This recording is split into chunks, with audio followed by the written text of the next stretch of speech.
Hi guys, it's SkintBoot here, and today what I'm going to be bringing you guys is a No Man's Sky video. And in today's video, what I'm going to be delving into is a recent new version of No Man's Sky that has been pushed to the experimental build, which includes 4 new major features and an absolute boatload of fixes. As stated, this is currently only for the experimental branch of No Man's Sky on PC, so consoles or just regular PC users will not have this patch until it becomes official. This is very much an early access kind of thing. However, today I want to look into some of the major features that have been introduced with this update, most of which were mentioned in the roadmap a few days back. So without further ado, please just sit back and relax. Let's get started. So like most of these announcements, the word comes from Big Man Sean himself on Twitter, where like always, he posts a short link to the Steam community hub for No Man's Sky. And similar to previous patches,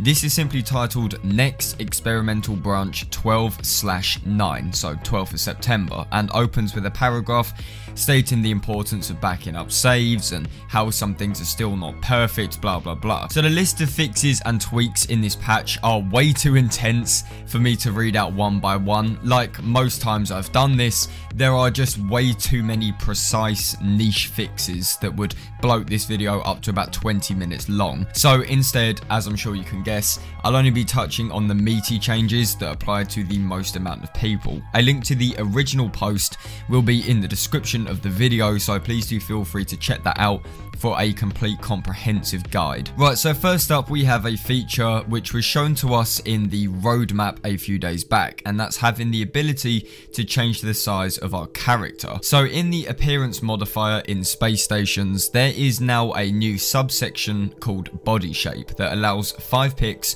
from lanky to fat to absolutely fucking swole. This was exactly as we saw it in the roadmap. Nothing has really changed here from what we saw a few days back, and to be fair, there isn't really much to say about this feature other than the fact it feels right at home and it just allows us more player choice, so of course it's welcome for sure. I don't know why this was absent at the launch of No Man's Sky Next, especially since changing the shape of your character should kind of be like one of the very first steps in customizing your appearance, but who knows, maybe there was an issue with it, or maybe Hello Games simply just glazed over it, but it's here now and it will be made official very soon. Next up is another spoken about feature that I was very happy to hear about, and that's key bindings for quick menu actions. So this works by hopping into the quick menu in game, hovering over the prompt you want, I did a gesture, and pressing Control plus any number you want it bound to, so 0 to 9. So for example, I hovered over an emote and pressed Control 2 to bind it to number 2. From there on out, when you press 2 on your keyboard, you will do the emote without bringing up all the menus and faffing around with Q&E and scrolling through a load of shit. Now it might sound a little complicated and I probably didn't explain it all that well, but when you get into game and you try it out yourself, it actually works flawlessly. Plus the bindings go up to number 9, as I said, so you can theoretically bind 9 quick menu actions. This is such a beautiful feature. It saves an absolute bunch of time without needing to keep scrolling, and for basic requirements like switching to first or third person, it just feels natural and fluid, so I'm very happy with this feature. Next up is another feature which I spoke about in the roadmap video, and that is the issues to do with players' bases not downloading while exploring. So there isn't really too much to say about this other than the fact that apparently some bases were not being downloaded, only a few of them were being done at a time. If there were say 6 bases, only 2 of them would be loaded in. Apparently this issue is fixed now, so if you have a hub planet or if you have like a big civilization, then this is likely going to apply to you, but for me and probably just regular explorers, this won't be too much of a big deal. Okay, coming up next is a bit of a strange feature. This is something which I did not expect. This kind of came out of nowhere, and that is relating to space anomalies and atlas stations. So the patch notes reads the following: added additional landing pads to the space anomaly and Atlas stations. So by this, what it simply means is that when you go into a Atlas station or a space anomaly, you obviously land on a pad. However, before this update, there was a single pad meant for a single ship.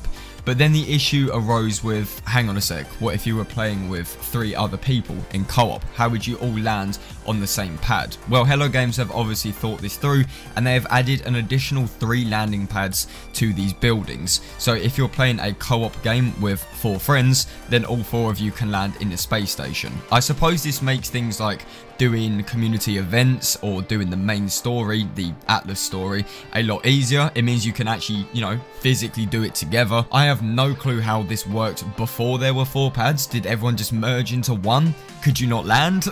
There's so many questions, but Hello Games have seemed to address this. I don't know if this was based on community feedback or if they just suddenly clocked, because to be honest, I never heard anyone speak about this. So fairly weird, very niche fix, but apparently it's going to help us a lot, so it's always good to see it. Okay, so on the fly, I'm just going to list a few sort of major fixes or changes which might help a few amount of people. There are a lot of optimizations to audio. Also, some audio glitches were fixed. There was a number of additional general optimizations, so the game should run better. There is also text chat functionality to orb multiplayer, which is really, really cool. The new attack behaviors on the biological horrors have apparently been added. I have not seen them myself, and there are a number of different crash fixes, a number of network changes to make it more stable, but those are just some of the really, really big features that have been added with what I assume to be the 1.6 patch for No Man's Sky, because this is an absolutely fucking meaty update,